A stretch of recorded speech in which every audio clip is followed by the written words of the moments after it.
My name is Christina Watts, and I am running for the Wayne County Board of Education District 1 seat. And I wanted to come to you today and encourage you not to wait for an election for change, not to put all of your faith and trust in me or even on the governmental board of the Wayne County Board of Education. Change is going to start with us individually. And I just wanted to give a piece of advice that I know that has worked for me as a teacher and as a parent that you can go ahead and implement today, that you'll begin to see results today and for the rest of the school year and hopefully for years to come. And so that you'll see that you can be a part of the change that is coming. It is coming to Wayne County Public Schools. So here's my piece of advice. Make space and invite everyone to the table. I have been conducting a survey with community members that include parents, students, teachers, people who are just concerned about the school system.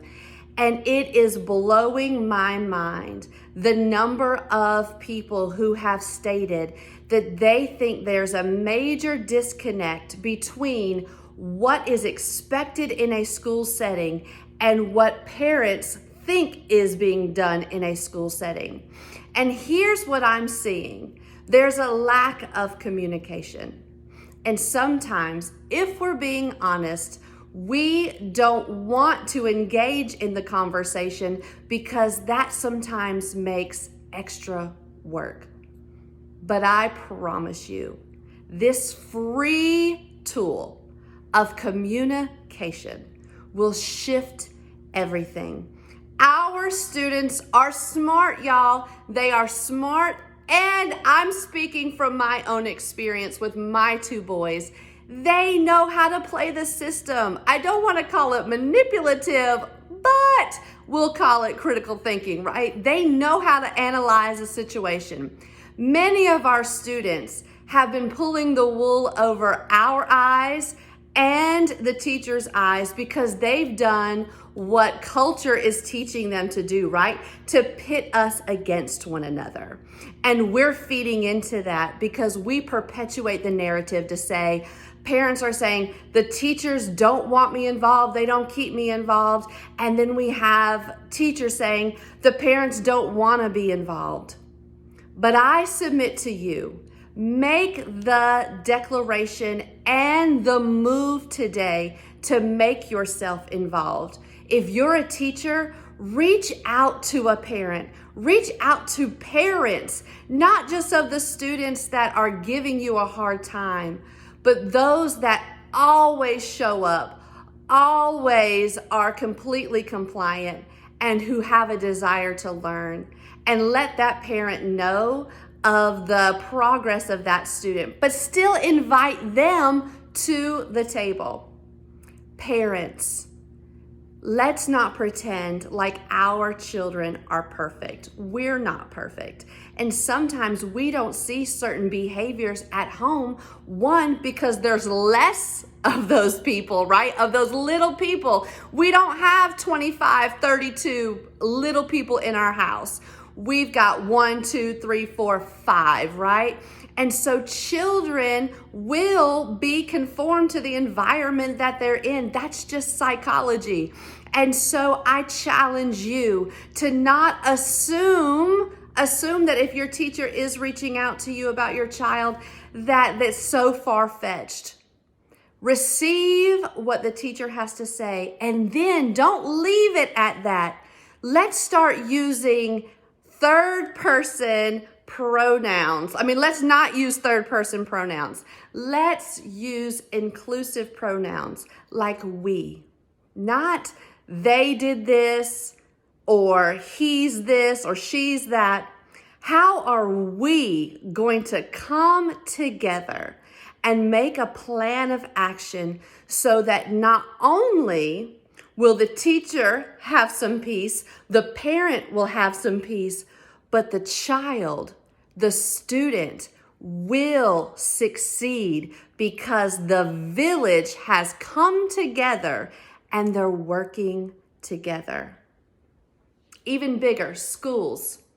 We've got to open back up. We've got to welcome our community into our schools. We've got to welcome parents back into our schools. We know that there is a huge teacher shortage, meaning that the state only allots a certain amount of teachers per pupil, and that is making our classrooms so expansive. But we know that when there is another adult there to support the adult in the classroom, that's there to support the students, everybody wins. But I know there are people in the community, nonprofit organizations that would love the opportunity to come and volunteer, not to sell a product, not to push a program, but just be a body, and it's free. We have parents, grandparents who don't want to substitute teach. They don't want to be an instructional assistant, but they would love the opportunity to come in on a flexible schedule and support the students and the staff. We've got to make these community connections, one, viable, and two, known. Let's open up the volunteers again. And if volunteers are already allowed in schools, why aren't we promoting that? Being a substitute teacher can bring on a lot of stress for some people, but knowing that I could come and volunteer my time and know that as I'm volunteering and I'm being generous with my time and my presence, that everybody will gain something positive from that, that's what people want to do. It's not about getting a paycheck. It's about being the community and the bridge to help this next generation. So, to sum it up, parents, reach out to a teacher and ask them, how can I help you ensure that your classroom is run more successfully, even if that means just monitoring my own child better? Teachers, that means you need to invite the parent to the table. Don't worry about you're setting too many dojos. Don't worry about too many reminds. Don't worry about too many texts or emails. It is your responsibility, right? And it's the parent's responsibility to know what's happening to their child. So make that connection. Make that connection above and beyond what you think that's already been happening. And then school system. Let's allow volunteers to come back into our schools, not pushing a program, not pushing an agenda, but want to serve the space and the place that they're being sent to. Let's make our schools community schools again, where everybody feels like they have a part to play. And when the teammates see and feel their value, they will do whatever it takes to make sure there is success. You don't have to wait for an election. You don't have to wait for 7 people to create a policy for you to start being the change. Once we start seeing the success of our individual actions and progress, then we will know that when it comes election day, we're going to put the right people in the right places so that we can catapult the progress we're making individually.